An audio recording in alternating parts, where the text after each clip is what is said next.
Valeria, buenas noches. Hola, buenas noches. Gracias por el espacio de invitación. Al contrario, Valeria, tú hiciste un reportaje titulado Las muertas que no se ven, el limbo de los feminicidios, en el que señalas que de 2012 a 2016 recabaste información a través de las fiscalías de los estados de la República y encontraste que de 10,000 mujeres asesinadas en este lapso, solo el 20% están clasificados como feminicidios.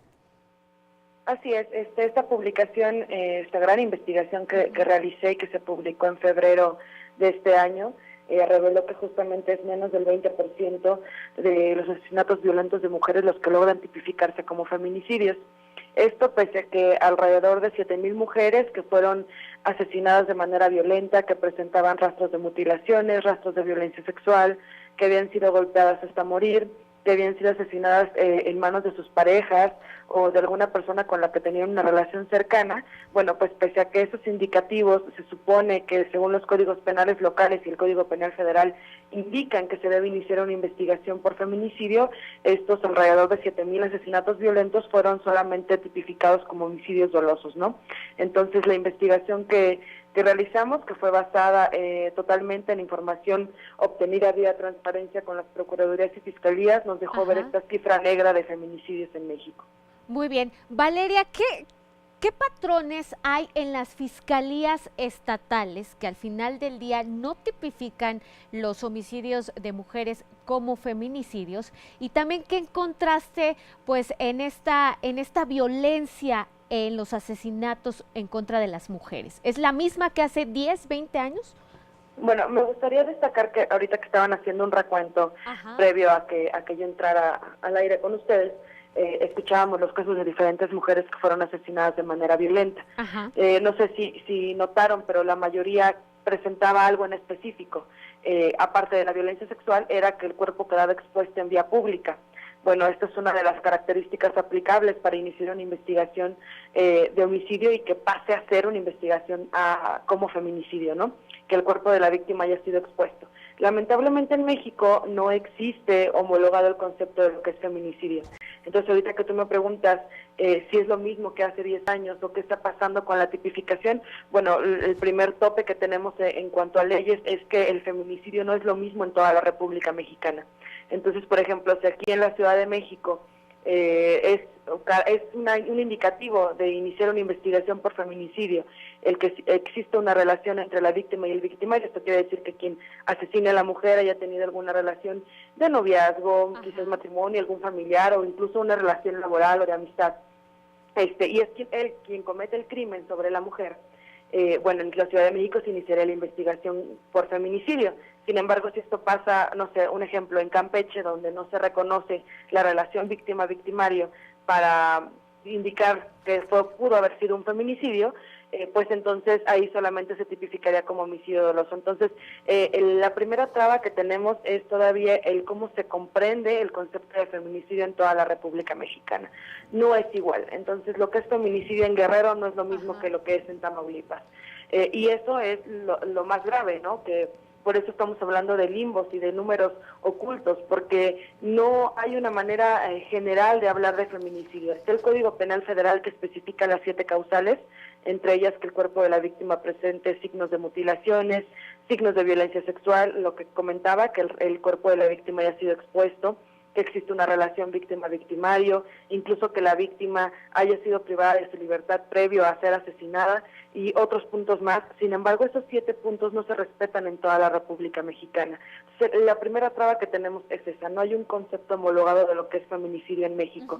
Y bueno, si nos vamos a otro punto importante de qué está pasando, aparte de algo muy relevante que es la hazaña con la que se matan estas mujeres y la importancia, por lo tanto, de reconocer la figura del feminicidio y de diferenciarlo de un homicidio doloso, pues también está que la mayoría de estas mujeres son asesinadas por personas con las que ellas mantienen una relación de confianza o incluso simplemente laboral, o alguna expareja, alguien de quien se quisieron separar y esos hombres deciden que pues no van a permitirlo y las asesinan, ¿no? Entonces es una constante que vemos, aparte de la violencia sexual que generalmente presentan las víctimas de feminicidio, pero principalmente Si algo falla en las procuradurías o fiscalías, como me preguntabas, yo creo que es el concepto de qué entendemos por feminicidio. Nosotros como ciudadanía, como radioescuchas, como el común de la gente, podemos ver un asesinato violento de mujer y decir, ¿por qué no lo tipifican?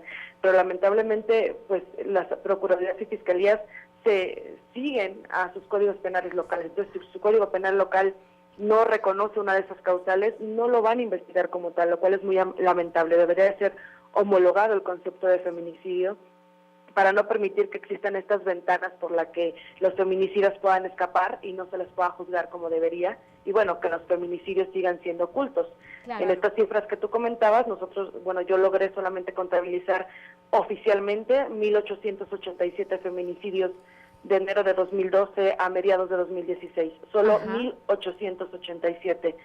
Uno escucha esa cifra y puede decir, es corta, casi 5 años, tal vez no es tanto, pero no, lamentablemente había alrededor de 7.000 mujeres que cumplían con características aplicables para feminicidios según los códigos penales, no que no cumpliera de acuerdo a la zona, no, de acuerdo al código que rige cada estado, estos cuerpos de víctimas cumplían con las características para que se investigaran como tal y no fueron reconocidos. Entonces, es una gran tarea la que tenemos ahí. Valeria Durán, te saluda con gusto Lupita García Girón.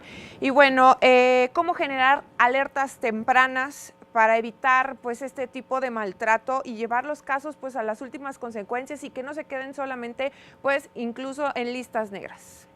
Bueno, lo primero sería que exista un poco más esta denuncia, esta cultura de la denuncia.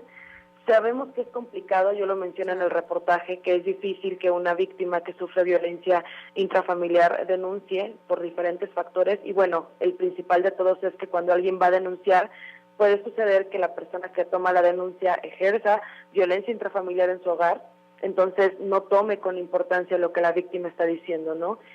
Tengo un caso que sale en el reportaje de una mujer que se llamaba Betsabe. Ella fue a denunciar alrededor de 3 ocasiones violencia intrafamiliar, que su esposo la golpeaba repetidas veces, y una de esas tantas ocasiones las autoridades le dijeron que no podían tomar su denuncia porque no se veía tan golpeada, ¿no? Entonces que tenía que esperar casi a que viniera sangrando del momento en que la golpeó para que vieran que de verdad había señales, ¿no? O pasa que dicen, no toman en serio las denuncias porque a lo mejor la esposa o la novia después retira el reporte de violencia intrafamiliar porque ya lo perdonó, ¿no? Entonces existe ese estigma de no sé, ya va a perdonarlo al rato, mejor ya no hay que hacer caso. Y debería de ser diferente, ¿no? Independientemente de si la víctima, la presión social que hay dentro de su hogar la hace tener que perdonar al marido o al novio, o si no viene muy golpeada cuando denuncia, eso debería de ser de lado, debería de quedar establecido que se tome en cuenta las denuncias de violencia intrafamiliar, porque ese es uno de los tantos puntitos que hay en el violentómetro. Cuando hablamos de feminicidios es el último, es cuando ya el semáforo se puso en completamente color rojo y sucede una muerte violenta, un asesinato violento.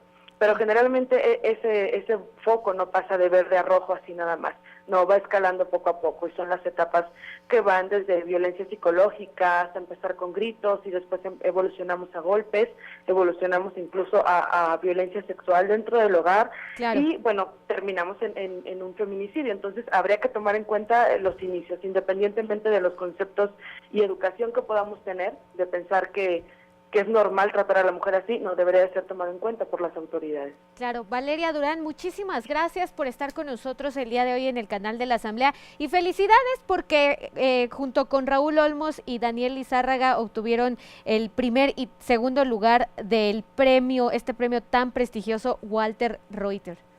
Así es, estamos muy contentos, ayer recibimos la noticia, no sabíamos que íbamos a ganar ninguno de los 2 lugares, fue muy sorprendente, entonces estamos muy emocionados y les agradezco mucho la felicitación y la voy a hacer llegar a mis compañeros Raúl y Daniel.